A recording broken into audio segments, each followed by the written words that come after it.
สบายดีจ้ะพี่น้องสบายดีFCตอนเช้ามื้อนี้สาวสุนีก็สิเดินทางอีกแล้วพี่น้องเลยเป็นมือหมอนัดมื้อนี้นางแพ้เฮาบ่ใช่เฮาบ่เห็นตัวใดเนี่ยสิแม่นตัวแพ้เสาไผ่ก็บ่เห็นนั่นนี่ยังบ่หาเพิ่นน่ะเห็นบ่แพ้อีไผ่บ่อันนี้แพ้เลยนะแพ้เฮาน่ะบ่เห็นเดี๋ยวแพ้ไผ่สิลงใส่บาตรเห็นบ่เพิ่นได้แพ้ขาดน่ะไปถิ่มได้เพิ่นแพ้ เพราะว่าเนี่ยตู้เบิดเลยบ่มีแพ้เอาไปตันอ้อยมาแล้วบ่เห็นยังเลยหมอว่าจักว่าอยู่นำเมือนางบ่จักเฮาแก่บ่ได้เคยเอาได้แหละเต็มเขาก็สิป้าไว้มื้อนั้นยังอยู่สิลงใส่บาตรเพิ่นก็ได้แพ้ขาดวันนี้จะพาแม่แก้วไปรับยานะจ๊ะพี่น้องสาวสุนีก็รับเองคือกันหักของเฮาน่ะอีแม่มากินวันที่4บ่ได้หมอนัดลูกนะวันที่4นัดแม่วันที่30เอาไปนำกันสิไปเอาน้ำกันเนาะเฮาก็สิบอกแล้วก็ยืนเนาะของแนวคนนั้นมานำกันแล้วก็ยืนเอาอยู่บ้านเดียวกัน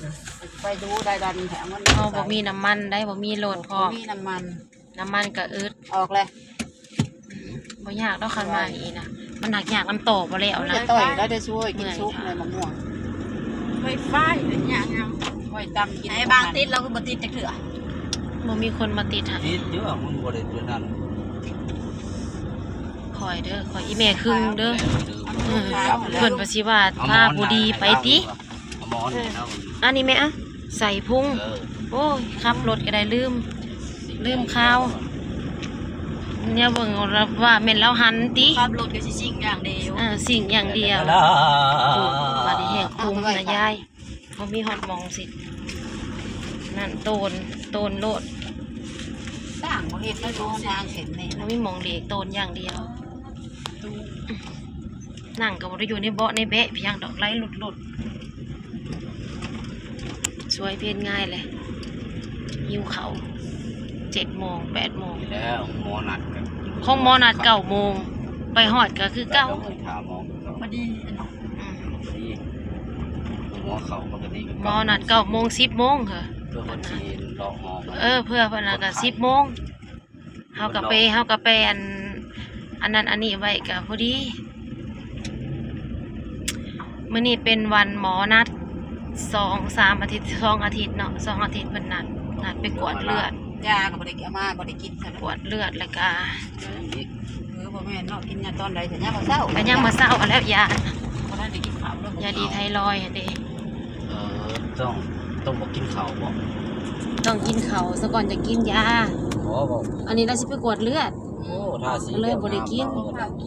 เขาสิกวดเลือดเฮ็ดซ้ำนี่ล่ะเฮือนสีมันเป็นน้ำสีเป็นสีอันนี้ก็ไปละงามดอกเฮือนขี้หลายๆก็งามเพิ่นเอาอันนี้ทาสีอันนี้ยังคือตอนนั้นนี่เฮ็ดซ้ำนี่ก็พออยู่เนี่ยจะเอาไปซื้อน้ำมันเฮ็ดอยู่ให้อยู่นานขนมปังเฮ็ดซ้ำนี่สีโอเคคือเพื่อด้วยแมวน่ะนะแต่จุดนี้ก็ดำเย็นแล้วนั่งรถขึ้นเรือนั่งเรือว่าได้ก็ขึ้นรถลงเรือว่าอ้ามกับไปก็จะเต็ก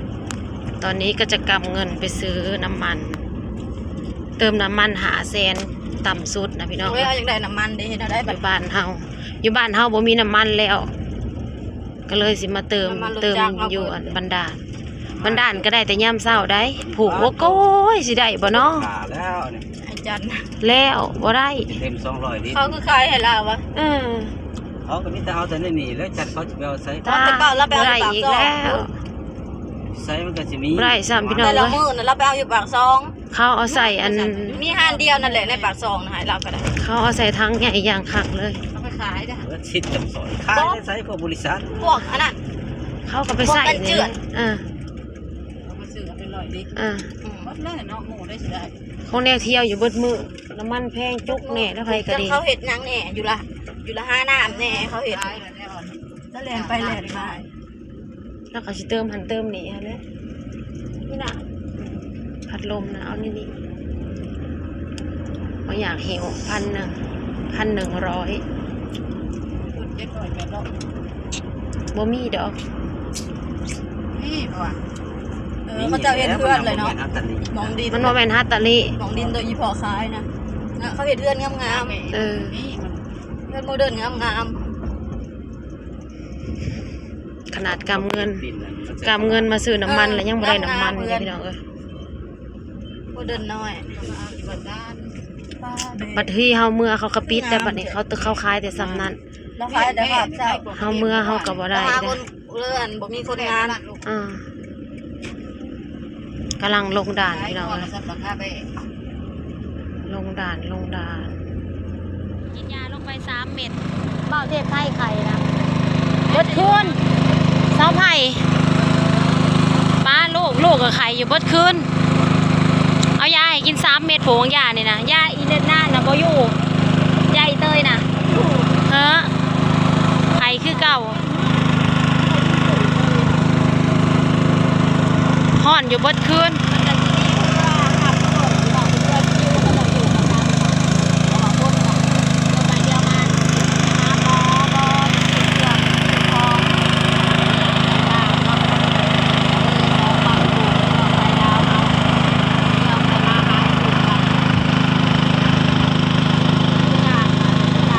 เอาไปด่านน้อยขามด่านน้อยด่านผ่อนปลน ไปหาหมอได้พี่น้องเอ้ยอนุญาตไปหาหมอได้ข้ามไปหาหมอได้มีคิวเวลาคนลาวไปกับไปทั้งคนลาวเวลาคนลาวมาแต่ไทยกับพี่น้องทั้งไทยมาส่งมียังไปหมู่กับคนละ100ยังเมาอยู่4 คนกับ400ก็ยังว่าอาจารย์สิว่า1,300บ่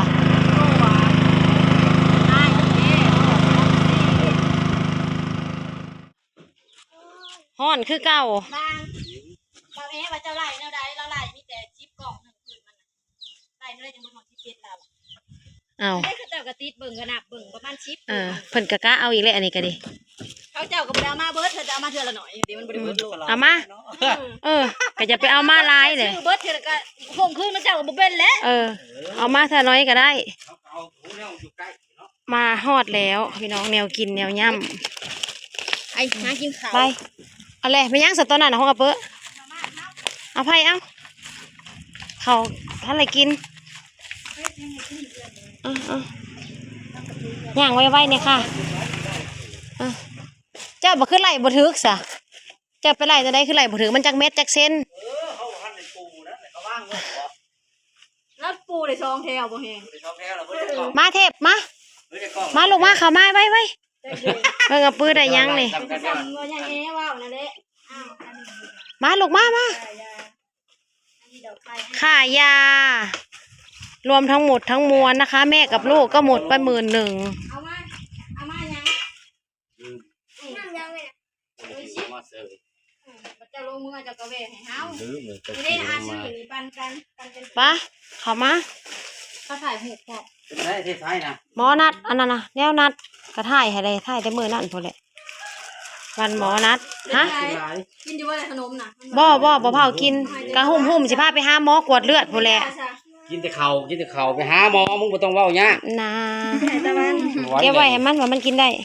เก็บไว้ลูกหมุนอยู่นะเตรียมตัวกินข้าวแล้วไปหาหมอชิปกินข้าวที่คนเลือดได้บ่ห่อละ20 กว่าบาทกวดหาไข่ซื่อๆเอามายาเอ้ยต้นน่ะกินบ่เยลลี่นี่ยาของเอ้ยกับยาอีแม่มันเป็นห่อต้นน่ะของเอ้ยโดยเฉพาะโปรหมดลูกไปเอาเขามาในพี่ปะเอาไว้หายก็ได้น้อยเอาไปอันนี้ไว้ให้เอาเขามาตะวันอันนี้ก็เพื่อน